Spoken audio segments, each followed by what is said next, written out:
Maski naman ako yung kandidato ni Bongbong Marcos eh. Kakabahan ako. Pucha, ang magkakandidato sa akin, tax evader. Magnanakaw yung tatay.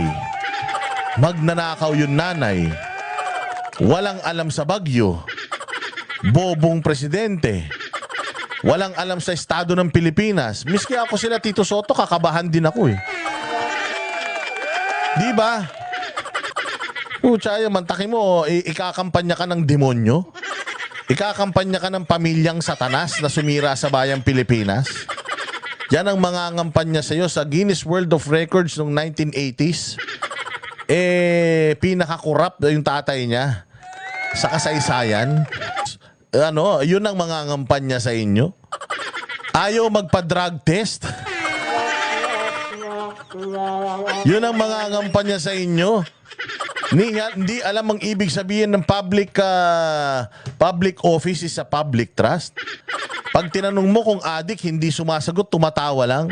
Pag hinamon mo ng drug testing, pagtatawanan ka lang at sasabihin na wala namang connect. Oh, ba't mo iboboto yung mga ganyang kandidato? Hindi po bawal mangarap ang isang nagtitinda ng suka na magiging senador. Yan ang sinasabi ko sa iyo, Bongbong. Tingnan mo. Sa sobrang kaengotan mo, sa sobrang kamatapobrehan mo, akala mo nainis mo yung mga kalaban mo. Hindi. You gave them a tool. Binigyan mo sila ng gamit para ma-expose lalo na wala ka talagang alam sa sentimiento ng mga Pilipino. Na wala ka talagang utak. Na hindi mo talaga alam kung anong bansa at anong klaseng Pilipinas yung pinagsisilbihan mo. Tayo po ay third world country. Aming mahihirap dito. Tapos bibigyan mo sila ng mga malamata, pobre mong mga litanya. Gagamitin nila yan against you. Lahat yan sasambulat sa mukha mo. Wala kang silbi sa bayan na ito. Parehas kayo, buong pamilya ninyo, buong angkan ninyo, mga wala kayong kwentang mga tao.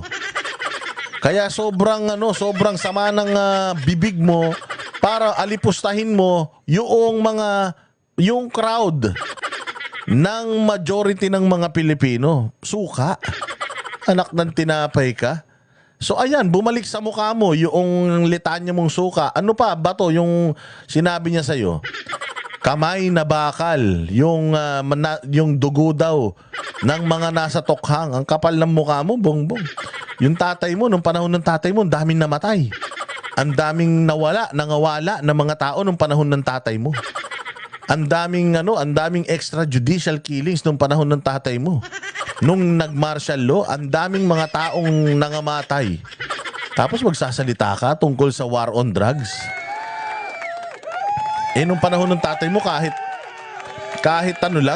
na rallyista lang, naglalahong barambula nung panahon ng tatay mo. Nagtitinda ng suka, pero nakapag-masteral degree ako.